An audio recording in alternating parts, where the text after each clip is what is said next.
CaveFam, welcome back to another video. Welcome back to another reaction. This is Segovia coming to you live from the man cave. Hope everyone out there had a good weekend, having a good Sunday. I just got done getting a quick mile in, nothing crazy, y'all, but I can't do nothing crazy, right? I lost all my endurance. You lose it like that, but it takes a while to build up. But I got a good mile in, felt good to get back out there. Legs felt good. I felt kind of light on my feet, which is, it's been a while, so trying to get the ball rolling, y'all. But anyways, y'all, we're back with another reaction. I ain't gonna hold you guys up too long. Stick around for the end. I'm gonna do a little chit chatting with you guys, but for now, let's get into the reaction. Daily reminder that these are the people that actually decide basically everything on behalf of the entire country, where our money gets spent, how much we pay in taxes, whether or not TikTok gets banned, what's considered freedom, what's not. These people probably don't even know how to attach a PDF file to an email. These people probably don't even know how to connect their phone to the Wi-Fi. These people haven't worked a real fucking job in probably 30 years. And also keep in mind that once you get voted into one of these political positions, you get paid at minimum like $200,000 for the rest of your life. So they can just sit in Congress, do absolutely nothing, and just age gracefully, in quotation marks. The worst part about elderly people being in political power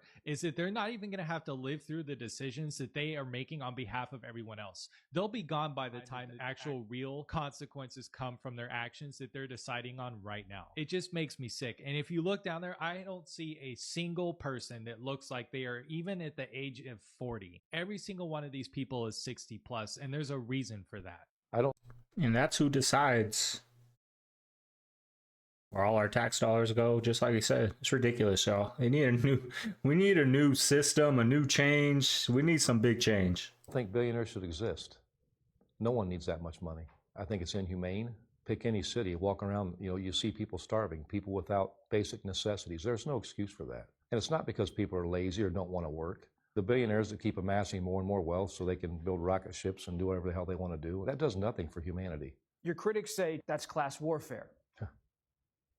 Yeah, class warfare has been going on in this country for the last 40 years. The billionaire class has been taking everything and leaving the working class with nothing. So you welcome it. You want the war. It's always, whenever working class people ever step up and say, this is wrong, we want it to stop, all of a sudden, oh, it's class warfare, it's the end of the world.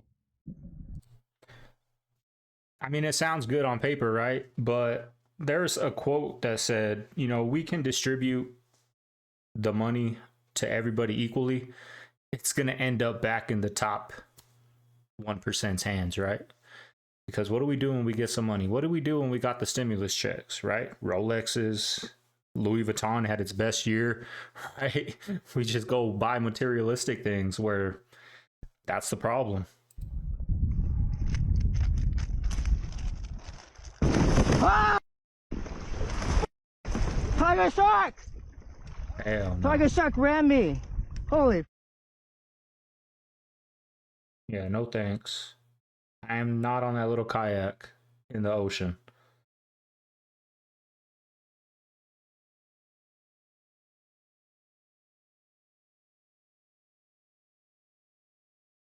Shark attacks kayak.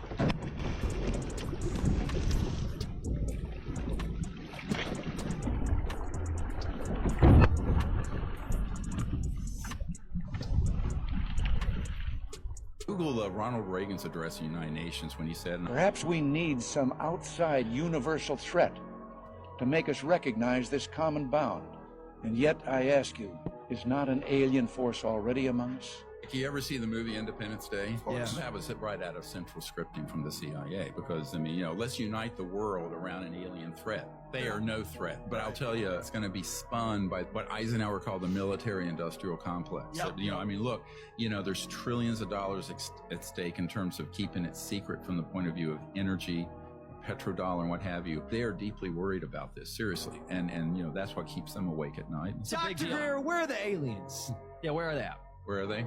Which ones? No, The ones that we have captured through electronic warfare systems. Let's go look at the documents that have been declassified. Look at the testimony of some of the most courageous men in the world that had top secret clearances that we have dozens of now that are on videotape telling what happened. You're just an automaton, living paycheck to paycheck, sinking in debt, estranged from your family, living out fantasies in your head about what you're going to be when you grow up. Meanwhile, you're in your 40s. You identify more with the brand names that you wear than with your own name. You don't know your neighbors, most likely. You binge watch for hours and hours watching Netflix just to escape the drudgery and pointlessness of your existence. Honestly, you must have no idea what your societies look like to the rest of the world. Any dimension of your societies, we could catalog the derangement and the pathologies and the irrationality, the illogic and the self-delusion. I mean, on an individual level, the overwhelming majority of Westerners just carry thoughts and opinions in their minds that were implanted in their brains, not anything that they thought of themselves, not anything that they ever even scrutinized themselves. I mean, how do you live your life like that? That has to manifest in so many other areas of life. I don't even know how you dress yourself in the morning. This is why you all think that AI is so impressive, because already your intelligence is artificial. Already, every time when you speak, you're doing nothing but regurgitate words and phrases that you found on the internet. There's no thought going on there, because you have nothing to do with logic and reason and rationality. You can't understand reality when it's slapping you across your face. And then you imagine that you can tell the Muslims what is and what is not rational. Well, you're a living satire. I'm pretty sure we all know what's in those containers on those cargo ships. It's no secret. Watch this. So y'all ready to know why Barack was over in England recently with Kate Middleton sick and Charles and all them? Y'all ready to know why? This right here. Harry has been named in the Diddy docs and his brother standing right behind him. Okay, you think Kate? You think Megan, aka Ashley, or Ashley, aka Megan, didn't know? Yeah, I'm willing to bet that his name comes out in the wash on this one too. You know, like it didn't come out on many others.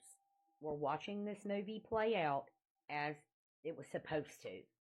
As I've always said, aiding and abetting human trafficking, it has consequences. Still think she has the cancers? Still think Charles has the cancer? I guess he was just there giving his condolences, right? And then now, yesterday, well, this morning at 1:30, the man that wrote the Star Spangled Banner, the bridge that was named after him, collapsed. Yeah.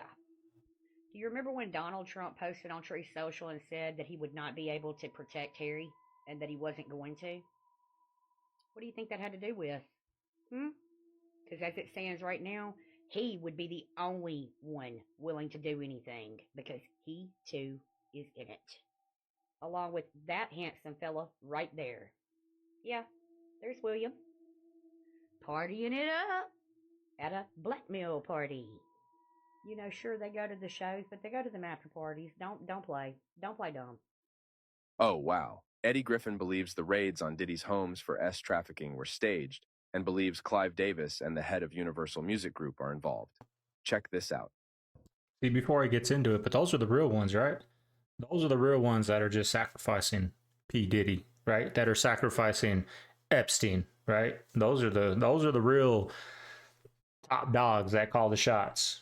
Well, Clive Davis, yeah, that's the monster. And the head of Universal Music Group, what's this name?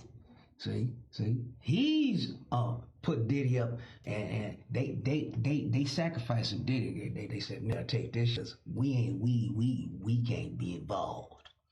But Diddy's smart. He filmed every session, so he was live, and the freak boy that run Universal Music Group. So he got them on some tapes. Now that's why they raiding the house, because they got friends in Homeland Security and the feds, and they said, get in there and get them tapes from this trying to blackmail us. That's what I believe is going on. Because, you know, Homeland Security, they came in there with tanks down there, military money, 5 Oh, that's crazy. 30 for one dancer. Say what? The more I learn about this Georgia Guidestone bombing, the weirder it gets. Yesterday at 4 a.m., authorities said that the Georgia Guidestones were damaged in an explosion, which destroyed one of the pillars. And if you don't know, the Guidestones were built in 1980 by a man using a fake name and are referred to as America's Stonehenge. They feature a guide to humanity written in 8 different languages, which I'm going to get to in a sec. But then it was announced that it was actually a lightning strike, which this is the dimmest lightning strike I've ever seen, if that's the case. But conspiracy theorists have long been obsessed with the Guidestones because of the weird writings on them. The guide to humanity includes maintaining humanity under 500 million in perpetual balance with nature, and guiding reproduction wisely, improving fitness and diversity. which isn't so much a guide to humanity as it is eugenics. But the weirdest part of all of this is on the pillar that was destroyed by the explosion, it says that there is a time capsule placed 6 feet below this spot. And it's supposed to be opened on, and then no date. The rest of the pillars were actually demolished yesterday, but do we think someone was trying to get to the time capsule? Also, what could have been inside of it? There was an inventor named Floyd Site, and he had a solid state device, looked like a little bigger than a cigarette pack, that you could attach to an electric motor, say for a car. It wasn't plugged in. Once it got going, it was a 0 point of quantum vacuum flux, and it would run a 300 horsepower motor. So imagine having a 300 horsepower motor in your Tesla or your truck, and this little there are no batteries. You don't have 900 pounds of lithium-ion batteries, and the lithium-ion batteries really are destroying the environment. And you never have to plug it in. About the time he was going to get, he was meeting with some people at GM who thought they were interested, but they were actually just trying to find out what he had. After that meeting, he died suddenly, suspiciously. How? People claiming, well, he dropped dead of a heart attack. And that was plausible because he was an elderly guy. But before that, he had had an assassination attempt. He was going up some steps, and a sniper was trying to shoot it, but he didn't know it, but he tripped just as the bullet went right past his head. Ready to have your mind blown? This is from July 2023. Watch this video. It's Deepfake Friday, and we're talking to an innovative company that can replicate any human's face, voice, and personality through an algorithmic process in a matter of minutes. Don't believe me? Well, I'm not real. I'm a Brian Sullivan digital double, created by a startup called Brask, using images and video of the real Brian to compile what's called a mask. I'm being replicated by a stand-in actor to read this monologue, and then my appearance and voice is changed using artificial intelligence. So now that I've got your attention, let's send it back to the real Brian Sullivan as we dive deeper into this revolutionary technology. I have not seen that before that. They told me I could not look at it, just kind of wear the same thing. That was amazing, a little terrifying. I'm shocked at how handsome I actually am. But other than that, it was a little bit, I mean, this is amazing. So let's talk about that now.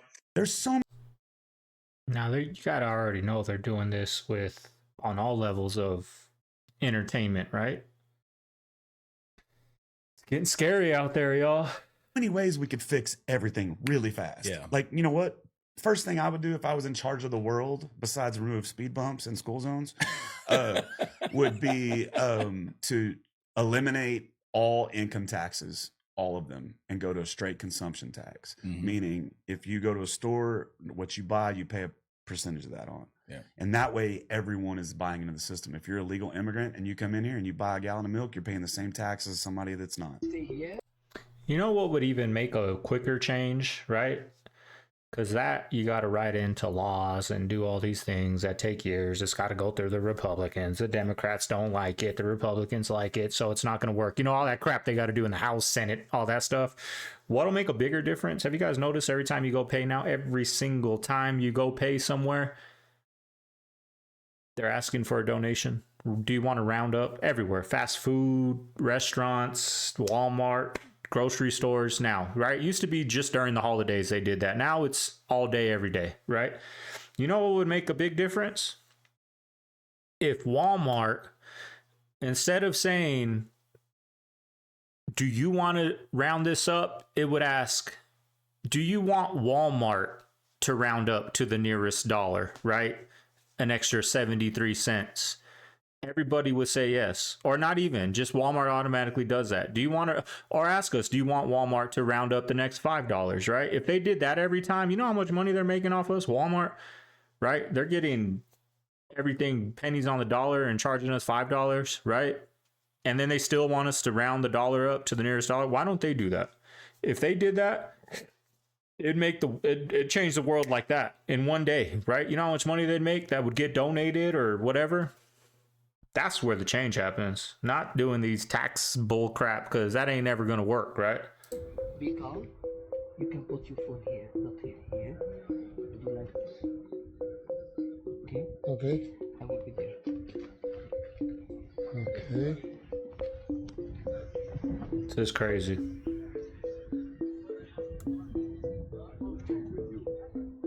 Yeah, it's very far away. Yes, but he will talk with you when you're Here? put your ear here. Okay. Hello? Yeah, I can hear you. Wow. This is amazing. Old school technology, right? I can hear you. That don't cost a penny. Wow, that's amazing. You don't got to pay for phone service. And we need immigrants in this country. Forget the fact that the farm, that our vegetables would rot in the ground if they weren't being picked by many immigrants, many illegal immigrants. The fact is that the birth rate in this country is way below replacement level, which means our population is going to start shrinking. And the ratio of people on Social Security and Medicare is going to increase relative to the number of people supporting them. We are living in a... I don't think vegetables would rot, right? I think if they paid a lot more to work in the fields, I'm not saying everybody, but I know there'd be a lot more people, right? I'd rather be outside dealing with plants and vegetables, right? That's what we're made to do, rather than sit in the office, sitting at a computer all day, right? Now, I'm not saying, I gotta plug my charger in. I'm not saying that everybody would do that, but I think a lot more people, if they, you know how they raise the minimum wage to $20 for McDonald's, if they raise the minimum wage for the fields to $20, $25, right? I think a lot more people would be out there doing it and being happy doing it. Computer programmed reality, and the only clue we have to it is when some variable is changed and some alteration in our reality occurs. This, too, might account for the sensation people get of having lived past lives. They may well have, but not in the past. Previous lives, rather, in the present. In perhaps an unending repeated and repeated present, like a great clock dial in which grand clock hands sweep out the same circumference forever, with all of us carried along unknowingly, yet dimly suspecting. But I doubt if we will ever be able in any real fashion to demonstrate, to scientifically prove that such lateral change processes do occur. Probably all we would have to go on would be vestiges of memory, fleeting impressions, dreams, nebulous intuitions that somehow things had been different in some way, and not long ago, but now. We might reflexively reach for a light switch in the bathroom only to discover that it always had been, in another place entirely. We might reach for the air vent in our car where there was no air vent, a reflex left over from a previous present, still active at a subcortical level. We might dream of people and places we had never seen as vividly as if we had seen them and actually known them. But we would not know what to make of this, assuming we took time to ponder it at all. One very pronounced impression would probably occur to us, to many of us, again and again, and always without explanation. The acute, absolute sensation that we had done once before, what we were just about to do now, that we, so to speak, lived in a particular moment or situation previously. But in what sense could it be called previously, since only the present, not the past, was evidently involved? We would have the overwhelming impression that we were reliving the present, deja vu, perhaps in precisely the same way, hearing the same words, saying the same words. I submit that these impressions are valid and significant, and I will even say this: such an impression is a clue that at some past time point a variable was changed, reprogrammed as it were, and that because of this an alternative world branched off, became actualized instead of the prior one, and that in fact, in literal fact, We are once more living this particular segment of linear time. A breaching, a tinkering, a change had been made, but not in our present, had been made in our past. Evidently, such an alteration would have a peculiar effect on those persons involved. They would, so to speak, be moved back one square or several squares on the board game which constitutes our reality. Conceivably, this could happen any number of times, affecting any number of people, as alternative variables were reprogrammed. We would have to live out each reprogramming along the subsequent linear time axis, but to the programmer, to him, the results of the programming would be apparent at once. We are within time, and he is not. Now, how crazy is Deja Vu? Do you guys have that a lot? I don't have it a lot, but it happens often. I get that Deja Vu feeling. It's trippy when you really think about it. Like, I've done this before, but I've never done it. Have I done it? I think it's 99.5% of all women's yoga athletic outfits are 100% polyester or nylon. Polyester and nylon are plastic, literal plastic, and plastic comes from oil, which is petroleum. So you're literally wearing plastic on your skin. A lot when you hear recycled nylon or recycled polyester, that's literally your plastic bottles and plastic everything getting crushed down, sanded down, and turned into fabric. You're wearing these tight yoga outfits and athletic outfits, skin tight, sweating in them. When you do that, those polyester or nylon fibers they can get really, really microscopic. They're going straight into your skin, breaking your skin barrier and going straight into your bloodstream, circulating around your body. I'm sure people have heard of this new term, microplastics. That's a microplastic. Polyester, when you wear polyester and nylon clothing, you're putting microplastics into your body. It's just everything, y'all. There's so much information coming at us daily that we just find out we're just little lab rats and little puppets on a string, y'all. That's what we are. But anyways, I hope you guys enjoyed the reaction. It's been tough, y'all. I've been going, I've been doing good, but the YouTube thing has been hard. It's been a tough, very tough May, but I've never been one to give up when adversity strikes. And I'm not gonna lie, part of me is like, do I want to do this? But I worked so hard to get to where I'm at, build this community I have. Yeah, the views ain't there, but the support's there. So, we're here. May's been a tough month.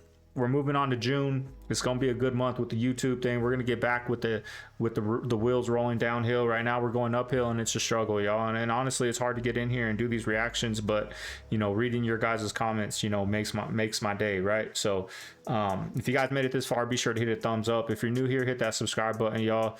And I'm gonna see you guys on the next upload tomorrow. This is Segovia signing out of the Man Cave. I'll see you guys later. Peace.